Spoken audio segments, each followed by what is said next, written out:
Today we're going to talk about analyzing graphs of polynomial functions. And what we're really going to be doing today is we're going to be graphing polynomials. And we're going to use our calculators a lot to help us, so you'll want to have your calculator handy. And we're going to find specific points on these graphs in addition to just the ones that are listed on our table. Okay? And by finding those special points, it's going to help us make our graph be a little bit more accurate, a little bit neater, and ultimately, hopefully, a little bit easier to draw. Okay, so that's our goal for today. Okay, couple questions for you here. Okay, in the previous lesson we talked about the degree of a polynomial. We talked about its leading coefficient and what the degree and the leading coefficient can tell us about the end behavior of a polynomial as well. Okay, for example, when the degree was even and the leading coefficient was positive, the graph both the ends of the graph went up. When it was even and negative leading coefficient, they went down, and when odd degree polynomials went in opposite directions. If you have that sheet from the previous lesson, the end behavior sheet, if you printed it off, it might be a little helpful to have that with you today. Otherwise, you maybe have to go back and look at that. Okay, but a couple questions for us here is I have a polynomial, okay, x to the third minus 4x squared minus 2x plus 3. And there's the graph of it if we were to plug it in the calculator. It would look something like that. Okay, and the calculator would give us several nice points that are on that graph. Okay, but I have a couple questions here. What is the degree of the polynomial? And I kind of answered that a second ago. It's right up here. Its degree is 3. Okay, and we also learned in a previous lesson that if it has a degree of 3, okay, an odd power, an odd degree, it's going to have an odd number of zeros. In other words, and a 0, remember, is an x-intercept. Okay, it could have 3, that's the maximum number it could have, but it could also have 1 x-intercept as well. Okay, but by having a degree of 3, let's see, does it indeed have 3 x-intercepts? It looks like it has 1, 2, 3. Sure does. Okay, so it has 3 zeros, or 3 x-intercepts. And here's a new word for today, these things called turning points. And a turning point of a graph is exactly kind of what it implies. It's when the graph changes directions. Okay, if it's going this way, it's going to change and go down. If it's going down, and then suddenly change direction and go up. Okay, if I look carefully here, I think, to answer this part, how many turning points are there? Well, it's going up, right up here it turns, and now it goes down. Down to here, it turns and goes back up. So it looks like it has 2 turning points.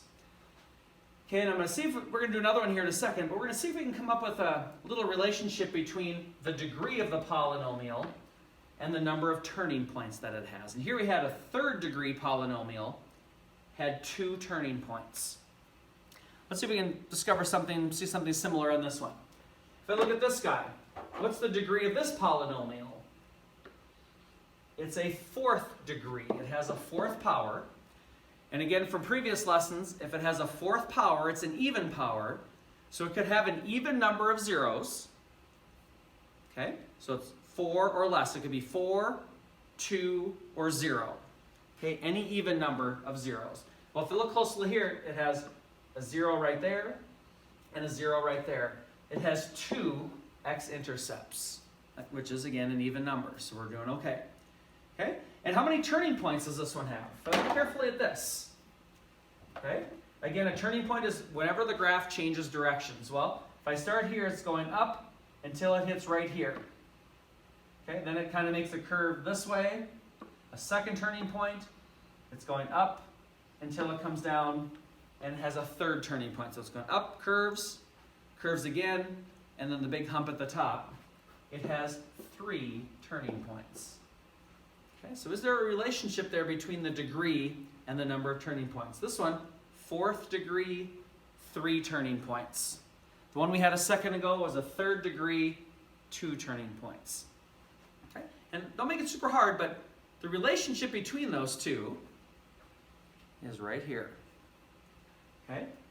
If it has a degree of n, it has at most n minus 1 turning points. It's 1 less turning point than the power. For example, if I had a 5th degree polynomial, it's going to have 4 turning points. It can have at most 4 turning points. Again, it doesn't have to have exactly, but at most. Okay, a 3rd degree had 2 turning points. A 4th degree had 3 turning points, but it's 1 less. Okay? We talked about this before. This is from a previous lesson. I just mentioned it a couple of minutes ago. If it has a degree of n, it has a maximum of n intercepts.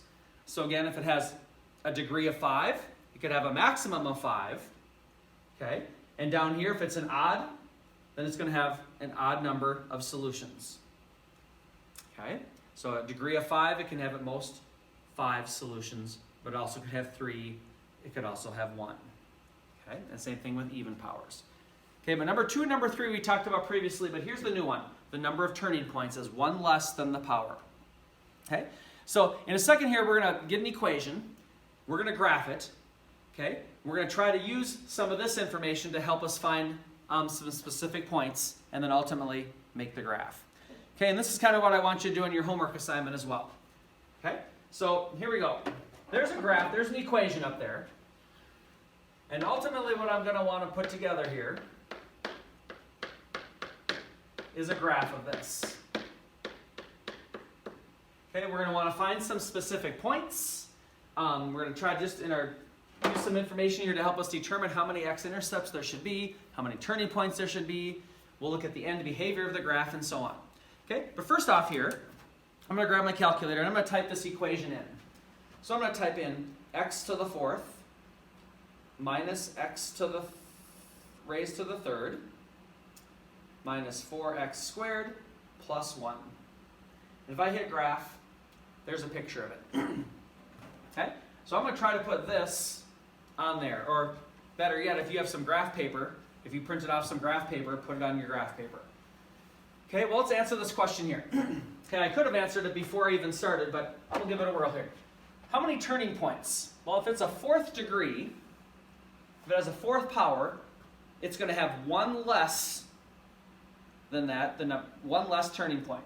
So 4th power is going to have 3 turning points. Well, does it look like it has 3 turning points? 1, 2, 3. Sure does.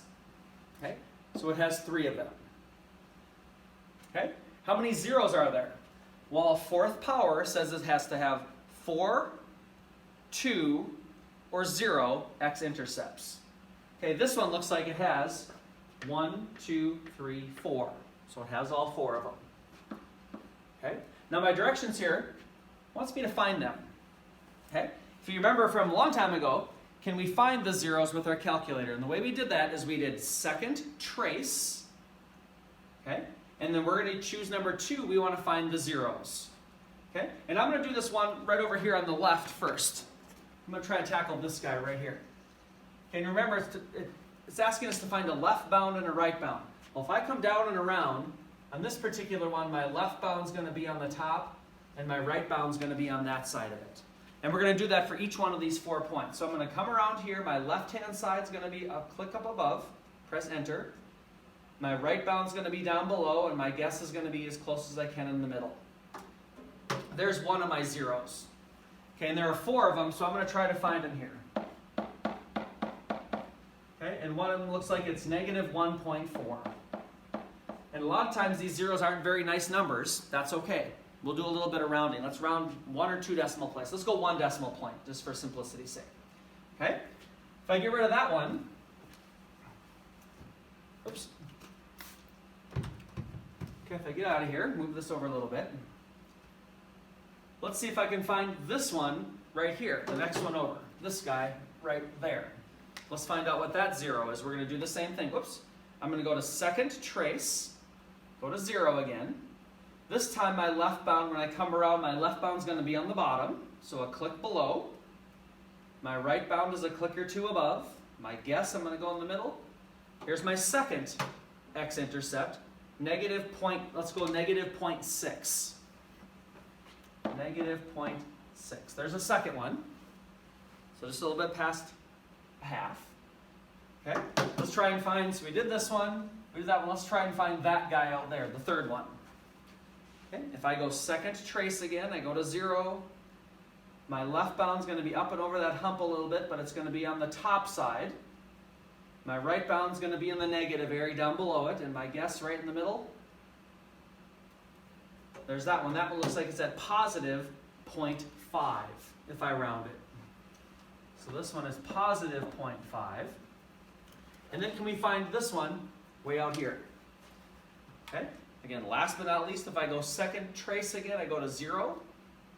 My left bound, I'm going to come down, and now when I come around here and come up this way, my left bound's going to be on the bottom. Oops. So on that side, my right bound's going to be a click or two above. And my guess is going to be there in the middle. And that one looks like it's at 2.5. 2.5. So just so we're all crystal clear, on your homework assignment, I want you to make sure you label those x-intercepts. Okay, and sometimes it gets to be a little bit tight on the graph itself, so if you want to label them over on the side, that would be great. Okay? How about the next thing here? Are there any maximums or minimums? Well, these things we call turning points. Okay? A turning point, as we said earlier, is kind of right down here, right up here, and right down there. Okay? And we've talked about finding maximums and minimums before. Okay? These are what are called relative maximums or minimums. Just because it's relative to that specific area, is there a maximum or a minimum? In this case, this is a relative minimum. Well, let's find the minimum there. There were 3 of them. So I'm going to, and same thing, I'd like you to label all 3 of them. Let's do this one on the left. If I go second trace, whoops, and I said that this one was a minimum, it's a low point. So I'm going to go second trace, and I'm going to choose number 3 minimum this time. Okay, I'm going to come over to that one. My left bound's going to be on the left side of it, press enter. My right bound, I'm going to come over to the right side of it, press enter, and my guess, I'm going to try to go right in the middle.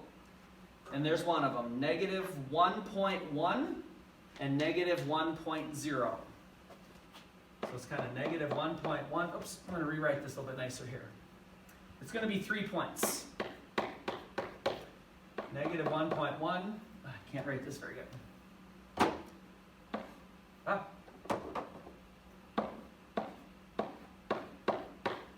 So negative 1.1, negative 1.0 is the first one. Let's do that little guy right there. Now this is a high point of the hump. That's going to be a maximum. We're going to do the same thing. I'm going to go second trace. I'm going to choose maximum this time. And again, I'm going to get just on the left-hand side of the hump, press enter. I'm going to go up and over, press enter on the right-hand side of the hump. My guess is going to be in the middle. And there's that maximum. If you want to think of it, it's like a vertex. 2.0, oh, so here's something new and special. Whenever it has this e here, e to the minus 6, okay? What that's really doing is it's moving this decimal point over 6 times, and it's 0.000002. That's essentially equal to 0. And for some reason, some calculators do this e thing.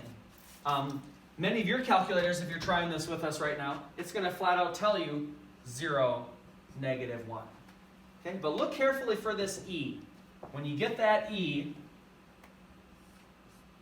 it's essentially 0. So this one is 0, 1. And like I said, I'm not sure why some calculators do the e thing and some don't. Sometimes they do it sometimes and not the next time. It's kind of weird. But just look carefully for it. When it has an e to some negative exponent, it's 0. Okay? And let's do this last one over here. This one, it's a low point. It's going to be a minimum. So I'm going to go second trace. I'm going to do minimum. Choose number 3. When I come down here, the left bound's going to be on the left-hand side of it. The right bound's going to be on the right side of it. And I guess this one is 1.8, negative 7.3. 1.8, negative 7.3. So there's my 3 turning points. Okay, now in the past when we've graphed these things, we've simply entered the equation in our calculator, press graph, see what it looks like, and then you would go to the table and list as many points as we can. Well, we're going to use that table here in just a minute again, but before we get to those points, I want to graph these on the graph. Okay, so we're looking for more specific points. We're looking to graph all the zeros, and we're wanting to graph all minimums and maximums if it has some. So if I graph this one, negative 1.4 is about right here for my 0. Negative 0.6 is about right there. Positive 0.5, and then 2.5. Those are my x-intercepts. If I do my minimums and maximums, negative 1.1 and negative 1, so negative 1 just passed there, right about there. That was a minimum. 0, 1 was a maximum.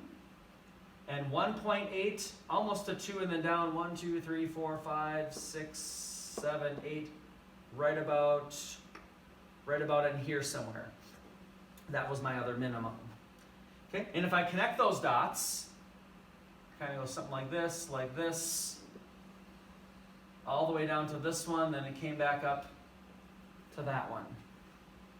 Okay, so really we're going to find x-intercepts, we're going to find maximum and minimums and connect the dots. Okay, and then last but not least, we need to look at end behavior. Okay, I can see on the end behavior that this goes up forever and that goes up forever. Okay, so this, you keep going that way, and that keeps going that way. But before I mentioned that end behavior sheet from the previous day, okay, if I look at my degree here, my degree is even. And if you remember, an even degree means the end behaviors both go in the same direction. And because the leading coefficient is a positive 1, they're both going to go up. Okay, up and up, so they both go to positive infinity and positive infinity. Okay, and there I have my graph. And way down here at the bottom it says if I wanted to go back, okay, I could go back to my table and fill in any other nice points. Okay, and I certainly could. 0, 1, some of them are already on there. -1, -1, it'd be exactly right there. Okay, I could go over 1, down 3. Over 1, down 3, that would be on my graph. Okay. 2, -7. Going over 2, down -7, that's going to be on the graph. Okay, so you can certainly go back and add others. Okay, but on this homework assignment especially, I need to see those 4 x-intercepts, that minimum, maximum, and minimum. Okay, I need to see those dots really, really big and bold on the graph, and somewhere you need to label them. Okay, and like I said, sometimes it gets to be pretty tight to label them right there. If you want to label them off to the side somewhere, that would be better yet. Okay, but that's what we're looking at today, is making a graph. We're going to be finding specific points, the zeros, the x-intercepts, and the maximums and the minimums. Okay, we're just going to try one more here. Okay, here's this guy. Okay, if you want to take a second and type that one in your calculator.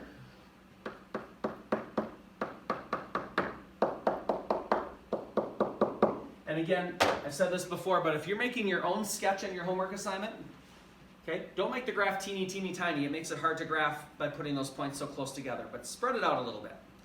Okay, I'm going to type this one. This time I have a negative x to the third. I have a cubic function, minus 4x squared plus 5. And if I graph it to get somewhat of an idea of what it looks like that. Okay.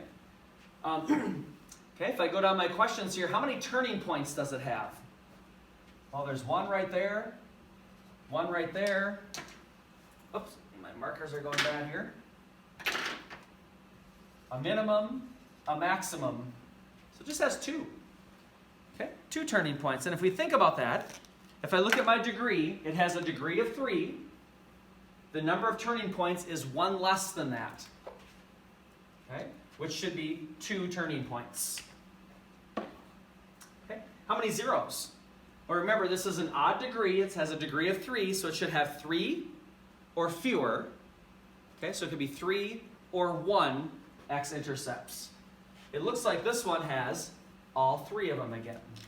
1, 2, 3. Okay. And then, as it says here, it wants us to find those 3 zeros. Okay, these are the 5 points that we ultimately want to have on our graph, but what are they? Okay, well, I'm going to do my second trace again. I'm going to do 0. I'm going to do this one way over here on the left. My left bound will be up above it. Right bound down below it. My guess in the middle. There's one of them, negative 3.6 and 0. Or negative 3.6. That's one of my x-intercepts. If I do this guy in the middle right here, second trace, 0. My left bound's going to be down below it again. My right bound's above it. My guess in the middle. That one's at negative 1.4. And then I got this guy over here. Second trace, 0. And my left bound's going to, when I go up and over, my left bound's going to be on the top this time. And that one is at a nice number. It's at 1, 0. So it's at 1. Okay, so if you want to, I can graph these right now. Negative 3.6 is just between negative 3 and negative 4. Negative 1.4, and then another one right at 1. So those are those 3 points. The next thing I want to do is I want to find my max and mins, my turning points. If I do this one on the left over here, this is a minimum. Okay, so I'm going to go second trace. It's a minimum. I'm going to go up and over the hump here. My minimum, my left bound will be around on the other side of it, right there. My right bound's coming on this side. My guess in the middle. That's at negative 2.7, negative 4.5. Negative 2.7, negative 4.5 is my one minimum. And then let's find this maximum up here. I'm going to go second trace, a maximum this time. And again, my left bound's going to be on the left. My right bound is up over the hump on the right. And my guess, now notice here again, I got this E. If you remember, the E was 0. It's at 0, 5. Okay. So there are my two maximums. I can graph them on my graph. 1, 2, 3, 4, 5. 0, 5 is up here. My minimum was negative 2.7, negative 4.5. 1, 2, 3, 4, somewhere right in here. And again, to me, it's a little bit easier to graph with graph paper because you have the squares. Okay? If I connect the stuff in the middle, it goes down and then all the way up to 5, all the way back down to there. Okay? And lastly, let's do the end behavior. Now I can see it goes down and it goes up. Let's see if I can fill in this. This is an odd degree polynomial. And if you remember from the previous lesson, odd degrees go opposite directions. Okay? So as x goes to the right, as x gets bigger, the f of x's are getting smaller. They're going down to negative infinity. And as x goes to negative infinity, that means as I go to the left, those are going up to positive infinity. Okay? And there we have it. Okay? And lastly here, if I wanted to see if there are any other nice points on my table that I could add to my graph to make it just be a little bit more accurate, there's actually quite a few of them. Okay? Let me erase this here so we can see them a little bit better. Okay? Well, let's see. Negative 2, negative 3. Left 2, down 3 would be right in here. Negative 1 up 2 is there. 0, 5 we have. Negative 4, 5. 1, 2, 3, 4 up. What? 1, 2, 3, 4. Yeah, my graph should go up a little bit more. Negative 4, 5 would be up here. That's how it makes it a little bit more accurate by adding those points on there. Okay? But yeah, you can certainly add extras. The more points you can add on there, the merrier. Okay? But again, the way our tables are set up, it's only going to show us the nice numbers. And obviously, we had several numbers that weren't so nice, but yet are really, really important parts of the graph. And oftentimes what I like to do, I circle those special points that we're trying to find on the graph, because those are the important ones. The x-intercepts with zeros, and the minimums and maximums. Okay? So you're going to see 3 of those problems today in your homework assignment, where you're going to find those points and graph them. Okay? Here's the last thing that we're going to do. I'm going to get rid of this. We're going to go backwards. Okay, I'm going to tell you the specific points. Let's see if you guys can help me make a graph. Okay?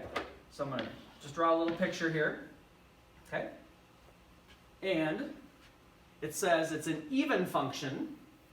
So that means its degree is an even number, which means it's going to have an even number of x-intercepts, and that the end behavior is both going to go up. They're going to go the same direction. Both go up or both go down. Okay, we'll get to that in a second. Let's do these. How about the zeros? Okay, there's 4 of them. Okay, there's going to be one of them here at negative 2, at 0, 4, and at 7. So there's 4 points. Okay, which is indeed an even degree. It might be x to the 4th. Okay. Yep, and it has a negative leading coefficient. Okay, so an even power means that they go the same direction, but if that leading coefficient was negative, it means that they both go down. So something like that. Eventually, out here at the ends, they go down. So down here, they eventually go down. Down here, it eventually goes down. And it doesn't say anything about maximums or minimums. So we really don't have any idea what goes on in here. Okay, you can just fill it in. We could do something like this, something like that. Okay, but you can see eventually they're negatives. A negative coefficient, they both go down. It's even, they go the same direction.